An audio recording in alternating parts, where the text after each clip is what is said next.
bem-vindo a Fixomos, eu sou a Blanche e o último vídeo que eu postei aqui no canal foi pra te ajudar a diminuir o seu livro. Hoje eu vou falar ao contrário, como aumentar o seu livro. Só que não é simplesmente aumentar o seu livro, é aumentar o seu livro sem encher linguiça. Ou seja, é pra quando o seu livro ficou pequeno e vago, dando aquela sensação de que tá faltando alguma coisa, de que você poderia adicionar mais coisas, de que tudo tá acontecendo rápido demais, sem dar tempo pro leitor captar tudo do melhor jeito. Enfim, é pra quando a história tá pequena porque tá corrida, porque tá vaga, porque tá mal desenvolvida. A primeira dica é você desenvolver detalhes de uma ideia geral. Eu vou usar de exemplo um trecho do livro As Perguntas, do Antônio Cherchenesky. Bom, aqui a gente tem esse parágrafo, então, que começa com: após a conversa na delegacia, Alina retornou ao escritório, mas não conseguiu se concentrar. Essa é a ideia geral do parágrafo. Ou seja, até um certo ponto do parágrafo, tudo que está escrito é um desenvolvimento dessa ideia. Então você tem assim: seu trabalho não exigia muito. Na maior parte do tempo, ela editava vídeos publicitários, ouvindo música, fones de ouvido isolantes de ruído colados na cabeça, com o Facebook na lateral e diversas abas abertas no navegador. Muitas vezes precisava apenas cumprir ordens específicas, ajustes que fazia sem pensar, olhando números no e-mail e editando diretamente na linha do tempo do programa. Porém, ao voltar da delegacia, nem a tarefa mais básica parecia realizável. Era 1 da tarde e ela quis conversar com alguém sobre aquela manhã tão estranha. Então, desde seu trabalho não exigia muito, até conversar com alguém sobre aquela manhã tão estranha, tudo que está escrito é um desenvolvimento da ideia de que ela retornou ao escritório, mas não conseguiu se concentrar. Porque esse texto do desenvolvimento, ele está dizendo como era o trabalho da Alina, ou seja, era um trabalho simples. No cotidiano dela, ela sempre conseguia fazer aquilo de um jeito simples, de um jeito quase automático, mas dessa vez ela não conseguiu. Se o autor quisesse, ele poderia ter deixado só essa primeira frase do parágrafo, porque já ia dar para o leitor entender o que estava acontecendo. Mas ele quis desenvolver isso, que torna tudo mais concreto para o leitor, sabe? Isso ajuda o leitor a captar a ideia que está sendo passada, ao invés de ficar só com uma frase mais vaga. Então, se você está com seu livro pequeno e incompleto, você pode fazer esse tipo de coisa para ajudar a sua história a parecer mais crível e a ter mais detalhes entre os acontecimentos importantes, né? Para não ficar muito corrido. Então é isso. Pense nos detalhes, ao invés de colocar só as ideias gerais e vagas do que o personagem faz, ou do que o personagem quer, ou do que está sendo um problema pro personagem no momento, essas coisas. A segunda dica é trabalhar melhor a descrição de cenários. Primeiro, pega as suas cenas e observa se nessas cenas o leitor consegue compreender qual é o cenário, consegue compreender qual é o ambiente em que aquelas ações estão acontecendo. Quando a gente tá naquela ânsia de escrever a cena,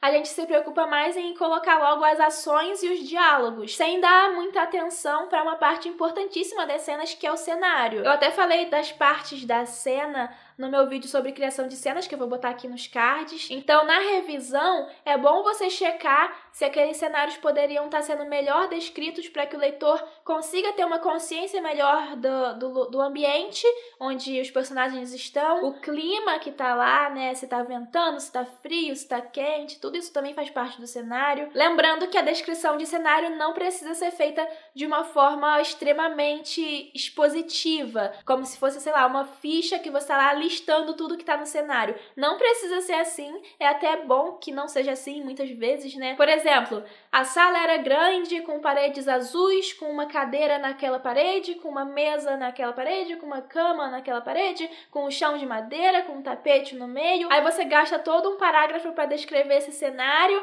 e só depois começar de fato a cena com as ações dos personagens, com as falas dos personagens. Não precisa ser assim. Se você for fazer isso só para aumentar o seu livro, pior ainda, porque aí você vai estar enchendo linguiça. A gente não quer encher linguiça aqui. Então, descrição de cenário, ela pode ser feita de uma forma detalhada, sem ser uma lista de coisas que estão lá. Você pode fazer isso ao longo da cena, por exemplo, quando o personagem interage com o cenário, ou quando o personagem percebe alguma coisa diferente naquele cenário. Fulano deitou em um dos 3 colchões espalhados pelo chão imundo do quarto. Era incrível como os ratos ainda não tinham dominado aquele lugar. Eles estavam, por enquanto, só dentro do buraco que existia na parede. E dava pra saber que eles saíam de vez em quando porque o chão estava também repleto de comida mastigada, sabe? Coisas assim. Enfim, eu falo um pouco sobre isso no meu vídeo sobre construção de cenas e também no meu vídeo sobre como escrever descrições, que eu vou botar o link aqui pra vocês assistirem. Mas não é só dentro da cena que você pode se preocupar com descrição de cenários, né? Porque você pode adicionar descrição de cenário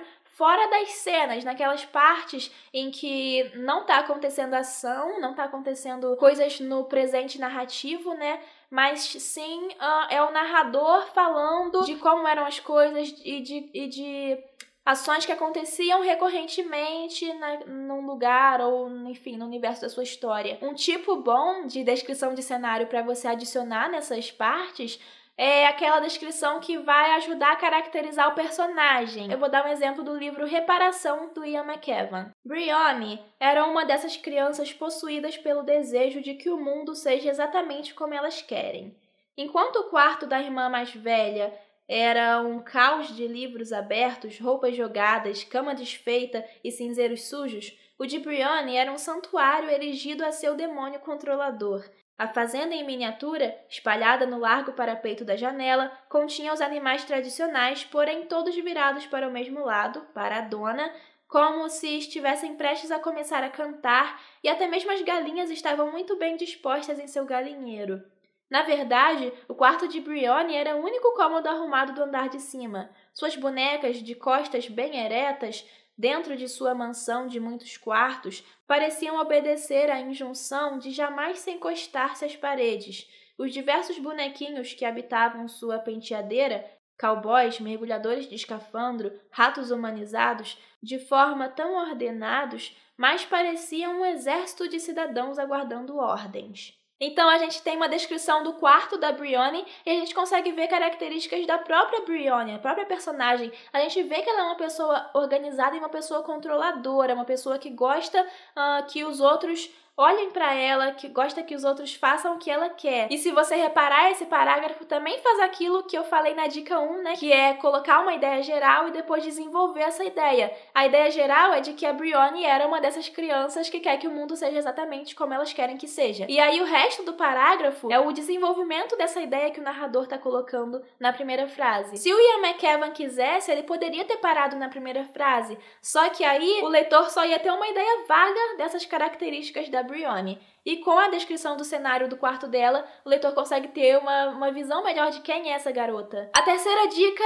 é desenvolver tramas secundárias. Por exemplo, no livro O Ódio que Você Semeia, da Angie Thomas, a gente tem como trama principal a repercussão do assassinato do Khalil, um jovem negro desarmado, por um policial branco. Mas a gente também tem algumas tramas secundárias, como, por exemplo, o relacionamento da protagonista com o namorado dela. Também tem a família dela protegendo um garoto do bairro que estava sendo caçado lá pelos traficantes. Enfim, dá pra contar várias tramas secundárias. E essas tramas secundárias servem para enriquecer o livro porque elas contribuem para a grande discussão, para o grande tema que esse livro trata, que é o racismo estrutural. Então você pode fazer isso no seu livro, adicionar e desenvolver tramas secundárias que dialoguem com a trama principal e, sobretudo, com o tema, com a ideia geral que permeia o seu livro. E o ideal é que as tramas secundárias elas não avancem de forma paralela à trama principal, mas sim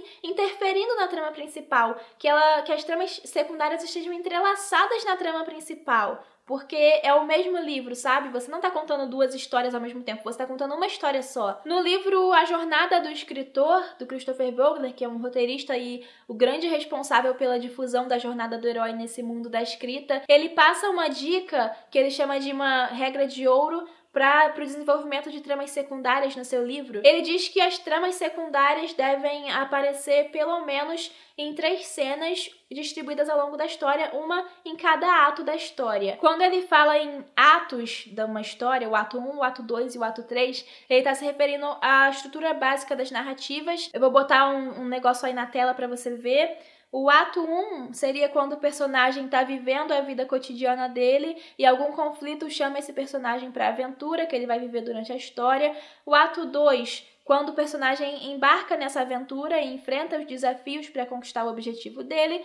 E o ato 3, quando ele supera o último desafio e volta para a vida comum dele, para a vida cotidiana dele, só que agora trazendo a mudança que ele conquistou durante essa história. Então, Vogler sugere que em cada um desses atos você faça pelo menos uma cena referente a cada trama secundária. Por exemplo, no Ódio que Você Semeia, que é o livro que eu falei antes, né?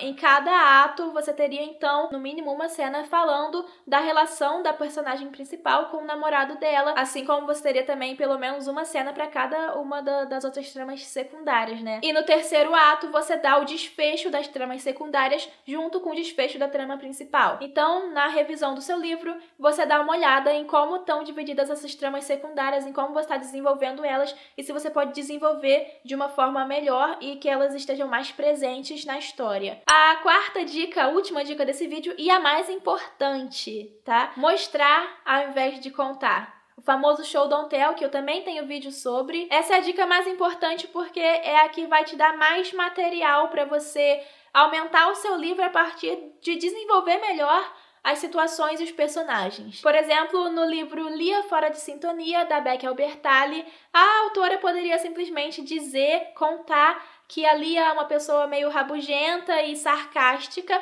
mas ao invés de contar isso, ela vai lá e pega a primeira cena do livro para poder mostrar isso para o leitor. A cena é a Lia discutindo de um modo bem impositivo com as colegas de banda dela sobre a setlist que elas iam tocar. E nessa cena o leitor consegue perceber essas características da Lia, então ela está mostrando ao invés de contar. E isso, além de gastar mais palavras, também é um jeito da autora passar essas informações para o leitor de um jeito mais concreto, de um jeito que faça o leitor se envolver mais com a personagem e, consequentemente, se envolver mais com a história. Em A Forma da Água, do Guillermo del Toro com o Daniel Kraus, a protagonista, Elisa, ela tem alguns LPs, né, que são discos de vinil. Os autores poderiam simplesmente contar para o leitor que esses discos de vinil, eles trazem lembranças para Elisa. Mas, ao invés disso, eles citam algumas dessas lembranças e isso serve para mostrar algumas características dessa personagem. Elisa agita o dedão para que o sapato se acomode enquanto seus olhos passeiam pela pilha desorganizada de LPs velhos. A maioria deles é usada e havia sido comprada anos antes. Quase todos carregam músicas e memórias felizes impressas no polímero plástico. The Voice of Frank Sinatra, a manhã em que ajudou um guarda de trânsito a salvar filhotes de passarinho com penugem marrom que estavam presos embaixo da grade de um bueiro de esgoto.